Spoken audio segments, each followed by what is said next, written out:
We've sent a few emails, but we haven't talked about it much yet, so let's do that. So what I'm going to do is I'm going to click on a new email, and I'm going to send an email to this email address. Now, of course, we've talked about using it from your address book. So if I start typing, it instantly suggests an email address from my address book.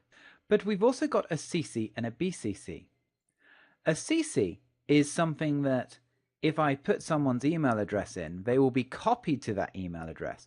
The etiquette is thought that if the email you are just CC'd to, it's not specifically directed to you to perform any actions, but it's more for your information.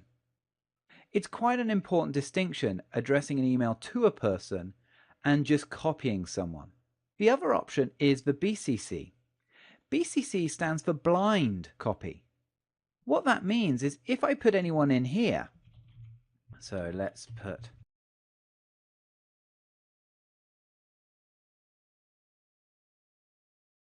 now I've copied Kira here. What actually will happen is when the email is received by Grant here and also by Kerry here, they'll be unaware that Kira has also received a copy. So BCC is a little bit sneaky, but sometimes is appropriate. You need to be careful sending BCC emails though. People can sometimes be offended if they do ever find out that you blind copied someone else but it wasn't visible. Generally, you would always be using the to and the CC, but just be aware the BCC does exist. You always put a subject. If you don't put a subject, what happens is if you try and send the email, Outlook will remind you that you want to send this message, there is no subject. So I'm going to click Don't Send. This is a important email. Now it's interesting that I've used the word important email because what I can do is I can tag it with high importance or low importance.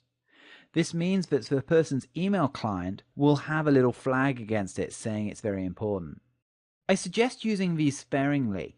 If you're constantly sending high important emails, then the recipient will then generally start to ignore it when you do say something is important. But if you use it for that odd occasion, it means that a recipient will go, wow, this is important. This person has flagged it. I must action this straight away. You can also set a follow-up. And this is very useful for yourself to track your own emails. Thank you for the meeting. Regards, Graham. Now, if I wanted to add more content at a later date, all I can do is I can close this email. It asks me, do I want to save it? If I click yes, you'll now see my drafts email actually now has 28. If I come into the draft email, there is the draft email. And if I want to start working on it, I just double click on it. And here we go again. Now for this email, what I'm actually going to do is I'm going to CC myself. And I'm also going to send it to another email address. Here we go. Now you'll notice that in this actual email, all of my formatting is available. That's because this email is in the format of HTML. Let's look at that. So if I click on Format Text, you will see I've got the option of HTML, plain text, or rich text. Rich text not really used very much these days, and normally your email will be HTML and plain text. Rich text is somewhere in the middle. HTML basically means that you have the ability to provide some formatting to it. So for example, I could make this very big, I could make these letters in red, I can insert a picture, pretty much the formatting that you associate with any document that you might write. If I then change it to plain text though, suddenly it warns me that this formatting will be removed, and if I click continue, it just goes to this plain text. What's the impact on this? Well, if someone's receiving the email on perhaps an email client that doesn't have the ability to see all those fancy fonts, your message could be missed. For example, some phones, when they're receiving email, they actually receive it in a plain text format. If ever you receive an email and you'd want to put in nice pictures, be aware that sometimes Outlook won't let you, and it's because it's in a plain text format. Let's have a look at one of those emails. If I come into my inbox, you can see that here I have an email and it was sent from an iPhone. I can choose to reply, which means it will only go to the sender of this email, or I can choose to reply all and it will go to everyone who is CC'd to that email. I can also choose to forward that email. For example, if someone is missed out of this distribution list, you can forward it on to them.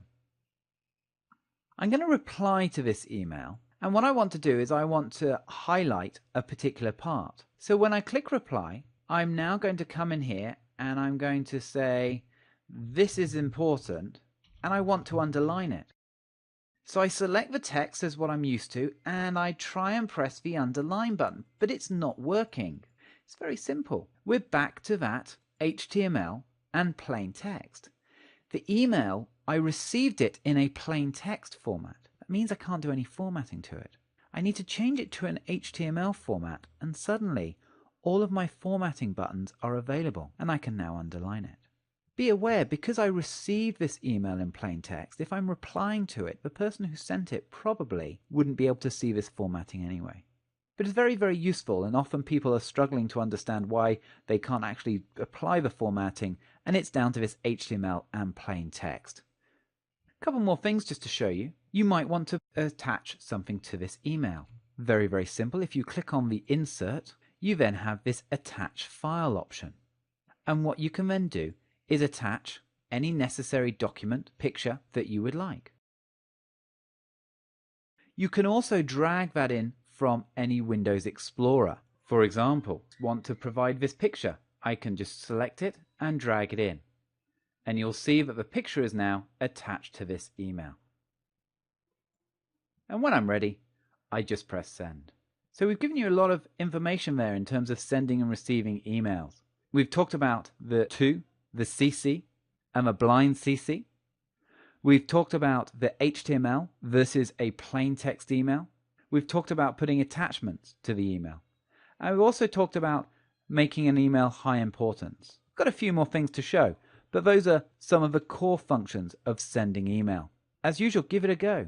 Just remember though, once you send an email, it's very, very difficult to get it back. But we will show you a few options you do have.